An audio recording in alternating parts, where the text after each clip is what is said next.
Hello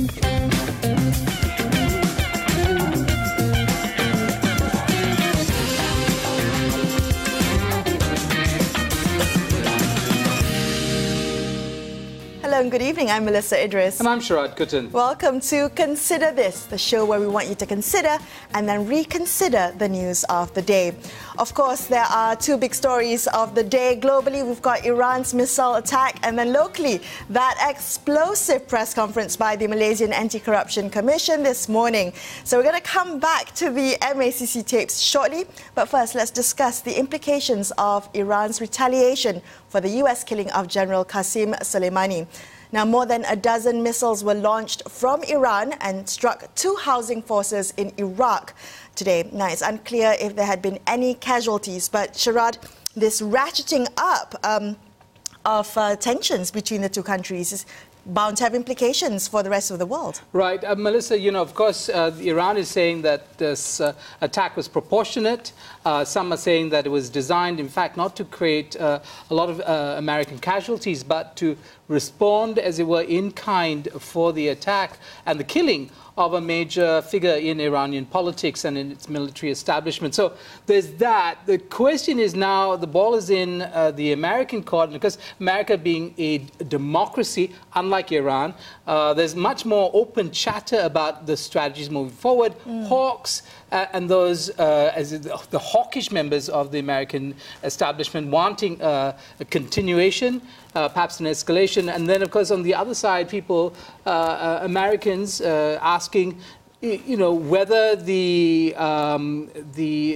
prerogatives of Congress have been usurped by the presidency, right? Because according to some, including the head of the Foreign Relations Committee, that the prerogative to go to war is with Congress, not with the president. Okay, so that, I guess now people are looking back at whether the president of the US made a somewhat impulsive decision, which made the US and the region more, I guess, more or less safe, and that's the question that most pundits are asking today. I also want to take a quick look at the missile strike in Iran. I mean, the Iran strikes were heavy on symbolism. I just want to point out that the missiles were launched at about 1:30 in the morning in Iraq, and that is roughly around the same time the drone strike killed Soleimani on Friday morning. I think that's important. Also, if you look at the top Iranian officials, they were tweeting out flags, the pictures of the Iranian flag, and that was similar to what Donald Trump did following the first reports of the killing.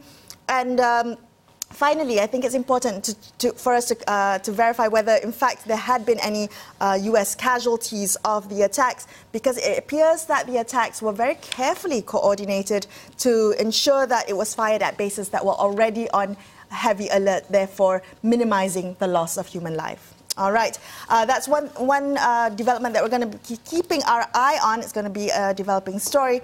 But of course, coming back home, the other big news of the day, MACC today released audio recordings of several telephone conversations involving former Prime Minister Datuk Sri Najib Razak, this relating to the 1MDB scandal. Now, all the conversations took place between January and July of 2016.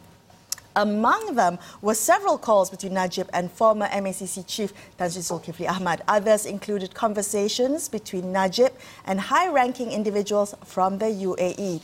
These were concerning the US Department of Justice's 1MDB civil forfeiture suits and funds channeled to Najib's stepson, Riza Aziz. There was also a recording of a conversation between Najib and his wife, Datin Sri Rosmah Mansor.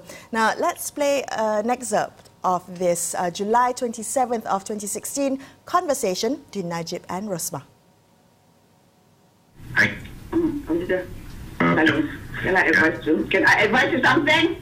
Yeah, hang on. Okay, anything? No. You please don't listen to me. You know why? They tell you to slow down on Abu Qasim. And Abu Qasim is making statement all at this Vienna Convention and gambar nampak lahap. Hey, we are making him looking like a hero, and you are the villain, see? And all these five people, can they see that their first priority is you, not anybody else? Yes, five people. Dia raja office lah, Shahlan dah convince Tengku, dah convince Amhari, dah convince, you know, like you, kita ni semua villain, you know? No. I allowed Azwan to make the statement dah impact dah bagus dah. That's right. Okay, fine. Now, today Abu Qasim in berita, why is it that they allow Abu Qasim give ambil gambar dengan Pak Lah lagi? And he got the cheek to take Pak Lah and everybody else except you, okay? That's not fair. So please, just understand. go by you. No, I've already signed a letter for Zoe's appointment. Yes, and Abu Zahar can make like statement, must be from because they have lobbied, see? We know they have lobbied. Abu Zahar jangan buat statement, biarlah. Yeah, but Abu Zahar dalam pencarian, does he know what he's talking about, no? Itulah dia. Yeah. Okay lah, okay. No, I don't like this. Darling, you are the Prime Minister. You should take in charge, not anybody else, okay? Yeah, I understand. So that was an excerpt of the conversation between Najib and Rosmah. And I have to say, while the term "can I advise you something" is trending on Twitter, it's become a bit of a meme and it's gone viral. I think what we need to do is break down the contents of this clip. Sharaad, what do you think about it? Well, I mean, there are many kind of responses, and I think you'd have to be on planet Mars if you've missed this. But the question is, I think one of the things that makes this fascinating is that we know, of course, that political leaders are human beings, and they will talk like a normal human being. Yeah, this is clearly that's a marriage, for you. Yes, and actually Najib and Rosmah were a kind of power couple, and she herself was an extraordinarily forceful character during the Najib administration on many occasions, pushing herself out in front when in the past the spouses of prime ministers actually played a more background kind of role. And so she was an extraordinary figure. I think for all kinds of reasons this is fascinating stuff, not least for what it shows in terms of evidence of levels of perhaps collusion, alleged collusion, corruption, misuse of government machinery, or gang pressing actually government civil servants to protect the private interests of these individuals. So for all those reasons, Melissa, I think this is going to be very interesting as it unfolds. Definitely so. I think, and I believe Rosmah and Najib have responded to this. According to Rosmah, her lawyers will be looking into this, and Najib has said that his lawyers are also considering a suit against MACC and Latifah Koya, chief of MACC. Najib has also suggested that the timing of the release of these clips had something to do with the Kimanis by-election in Sabah, January 18th. Well, I'm not quite sure if Sabahans really care that much about what's happening on the peninsula, but let's put it, the other response of Najib had was that this was releasing, conversations between heads of state or leaders of governments would actually have a fallout in diplomatic terms. But what we now hear from these tapes, Melissa, at least if this is in fact authentic, is the attempt by Najib Razak, the alleged attempt to get a foreign power to fabricate documentation in order to protect his stepson, which of course would then compromise the Malaysian government in its dealings with the UAE. And on that note, here's a clip between Datuk Seri Najib Razak and the Crown Prince of Abu Dhabi, Sheikh Mohammed bin Zayed Al Nahyan. I also have this personal request, Your Highness. Yes. That relates to Riza, my son. Yes. And his movie. You see, the problem is relatively small. If there can be an agreement with Sheikh Mansour to have a loan agreement signed, and he will pay back according to the schedule, that will show that it's a legitimate, financing package. It's not money laundering, you see.